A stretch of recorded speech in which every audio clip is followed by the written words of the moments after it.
नमस्कार मित्रों और मेरे प्रिय छात्रों, भूगोल विषय में 7वां प्रकरण मृदा लेकर उपस्थित हैं।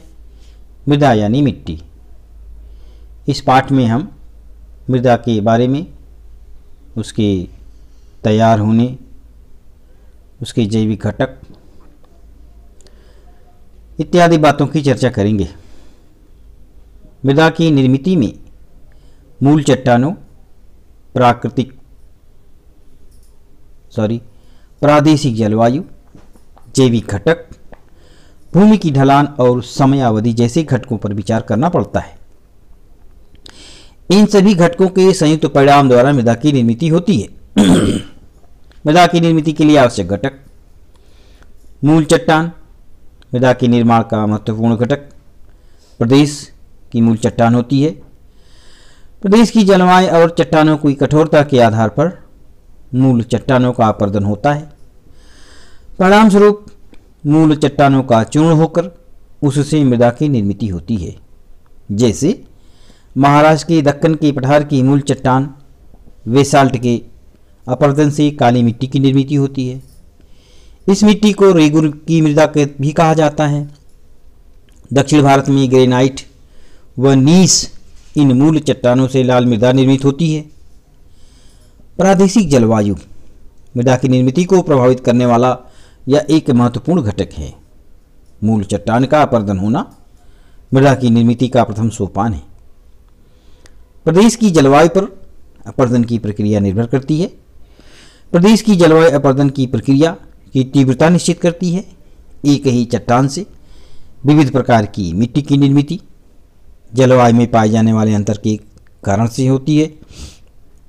जैसे सह्याद्री के पश्चिम भाग में आर्द्र जलवायु के कारण वहाँ की बेसाल्ट चट्टानों में निक्षालन प्रक्रिया से लाल मृदा तैयार होती है। मृदा का यह प्रकार दक्कन के पठार पर शुष्क जलवायु से निर्मित रेगुर मृदा से अलग है। जैविक घटक: चट्टानों का अपर्दन होकर उसका चूर्ण बनता है, परंतु यह चूर्ण मृदा नहीं होता है। मृदा में चट्टानों के चूर्ण के अलावा जैविक घटकों का घुल मिल जाना भी आवश्यक होता है। प्रदेश की वनस्पतियों व प्राणियों के होने वाले विघटन से ये जैविक पदार्थ मृदा में मिश्रित हो जाते हैं। वनस्पतियों की जड़ें, खरपात, प्राणियों के मृतावशेष आदि घटक पानी के कारण सड़ जाते हैं। उनका विविध जीवों द्वारा भी विघटन होता है, जैसे केंचुए, सहस्त्रपाद, पैसा कीड़ा, दीमक, कनखजूरा, चींटियाँ आदि। ऐसे विघटित हुए जैविक पदार्थों को ह्यूमस कहा जाता है। मृदा में यदि ह्यूमस की मात्रा अधिक हो तो मृदा उपजाऊ होती है। अनेक सजीवों द्वारा भी विघटन की प्रक्रिया होती है। परिणाम स्वरूप इन दिनों में केंचुआ खाद निर्माण का प्रयोग भी बड़ी मात्रा में किया जा रहा है। केंचुआ खाद अथवा कंपोस्ट खाद निर्मित की प्रक्रिया समझो। खाद निर्मित की प्रक्रिया में कुछ समयावधि लगती है एवं उसके लिए कुछ आवश्यक घटकों की आवश्यकता भी होती है, जैसे गीला कचरा, जल, उष्णता आदि। समयावधि: मृदा निर्मिति एक प्राकृतिक प्रक्रिया है। इस प्रक्रिया में मूल चट्टान का अपर्दन, जलवायु एवं जैविक घटकों का समावेश होता है। यह प्रक्रिया मंद गति से चलती है। इस कारण मृदा की निर्माण की प्रक्रिया में पर्याप्त समय लगता है।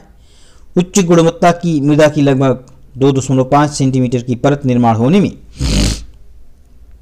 हजारों वर्षों का समय लग जाता है। अतः मृदा अनमोल होती है, ये ध्यान में रखो। अधिक तापमान और अधिक वर्षा वाले प्रदेशों में मृदा की निर्मिति की प्रक्रिया शीघ्र होती है। उसकी तुलना में कम तापमान एवं कम वर्षा वाले क्षेत्रों में मृदा की निर्मिति की प्रक्रिया में समयावधि अधिक लगती है। प्रकृति से प्राप्त होने वाली मृदा का संसाधन के रूप में मानव उपयोग करता है। इसे मुख्य रूप से कृषि के लिए उपयोग में लाया जाता है। अधिक कृषि उपज प्राप्त करने के लिए खेतों में अनेक प्रकार की रासायनिक खादों व कीटनाशकों का बड़े पैमाने पर उपयोग किया जाता है, जिससे मृदा की गुणवत्ता कम हो जाती है। सदैव ध्यान में रखो, मृदा अर्थात मिट्टी नहीं, अपर्दित चट्टानों की चूर्ण, अधूरे अथवा पूरी तरह सड़े हुए जैविक पदार्थ एवं असंख्य सूक्ष्म जीव मृदा में पाए जाते हैं। मृदा में जैविक और अजैविक घटकों के बीच सतत अंतरक्रिया चलती रहती है। वनस्पतियों की वृद्धि के लिए आवश्यक पोषक द्रव्य उन्हें मृदा से ही प्राप्त होती है। मृदा एक परिपूर्ण परिसंस्था है। इसके विपरीत मिट्टी यह एक पदार्थ है। संक्षेप में कहें तो कुम्हार जो उपयोग में लाता है वह मिट्टी है और किसान जो उपयोग में लाता है वह मृदा है। किसान मृदा परिसंस्था का उपयोग करता है, परंतु कुम्हार मिट्टी इस पदार्थ का उपयोग करता है। यह ध्यान में रखो। यहाँ पर समान आकार के 3 गमले लो। एक गमला खाली करो, दूसरे गमले का नीचे वाला छेद बंद करो, उसमें सिर्फ पानी भरो, तीसरे गमले में मृदा भरो। तीनों ही गमले में कोई भी बीज डालो, जैसे धान, मटर, चौलाई, मूंग, मेथी, गेहूं, धनिया आदि। तीनों गमले धूप में रखो। उनमें खाली और मृदा वाले गमलों में 4-5 दिन थोड़ा थोड़ा पानी डालो और निरीक्षण करो। निम्न प्रश्नों के उत्तर। खाली गमले में केवल पानी वाले गमले में बोए गए बीजों का क्या हुआ? मृदा वाले गमले में बीजों का क्या हुआ? मृदा वाले गमले में बीज उगेंगे, काले गमले में कुछ भी नहीं उगेगा। भौगोलिक स्पष्टीकरण। वनस्पति पृथ्वी पर जीव सृष्टि में महत्वपूर्ण घटक अर्थात वनस्पति है। इस वनस्पति की निर्मित वृद्धि एवं वनस्पति के आधार के रूप में मृदा का अनन्य साधारण महत्व है। जिस क्षेत्र में उपजाऊ मृदा होती है वहाँ वनस्पति जीवन बड़ी मात्रा में समृद्ध होता है। जैसे विषुववृत्तीय प्रदेश, जिस प्रदेश में उपजाऊ मृदा नहीं होती वहाँ वनस्पति सृष्टि का अभाव पाया जाता है। जैसे मरुस्थलीय प्रदेश, जहाँ मृदा की कमी होती है वहाँ वनस्पतियों का अभाव होता है। जैसे ध्रुवीय प्रदेश, केवल उचित जलवायु, भरपूर जल और सूर्य प्रकाश के होने से ही वनस्पति की वृद्धि नहीं होती। इसके लिए उपजाऊ मृदा भी महत्वपूर्ण होती है। भूमि में बीज डालने पर फसल उगती है। यह मनुष्य के ध्यान में आने पर उसने मृदा का उपयोग करना प्रारंभ किया। धीरे धीरे उसे यह समझ में आया कि नदी तट की मृदा अधिक उपजाऊ होती है, वहाँ फसलें अधिक अच्छी आती हैं। अतः मानव वहीं पर समूह में रहने लगा। फलतः प्राचीन संस्कृतियों का उदय हुआ, जैसे सिंधु, हड़प्पा संस्कृति। बड़े पैमाने पर बढ़ती जनसंख्या के लिए मानव कृषि द्वारा अनाज प्राप्त करने लगा। कृषि तथा उससे फसलों का उत्पादन यह प्रमुख रूप से जल की उपलब्धता एवं प्रदेश की मृदा पर आधारित होता है। यह बात मानव की समझ में आई, जिसके कारण उपजाऊ मृदा की खोज और वहाँ स्थायी होने के लिए मानव समूहों में स्पर्धा होती थी। उसके पश्चात भरपूर फसलों के लिए उत्पादन प्राप्त करने के लिए मानव मृदा की गुणवत्ता बढ़ाने के लिए विविध प्रयास करने लगा। इसके लिए यह विविध प्रकार की खादों का उपयोग करने लगा। परिणामतः कृषि उत्पादन में अत्यधिक वृद्धि हुई। मृदा के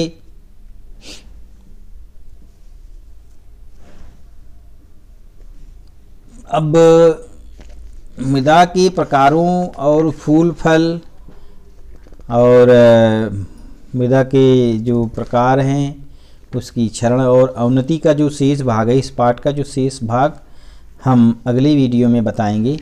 आज के लिए बस इतना ही। धन्यवाद।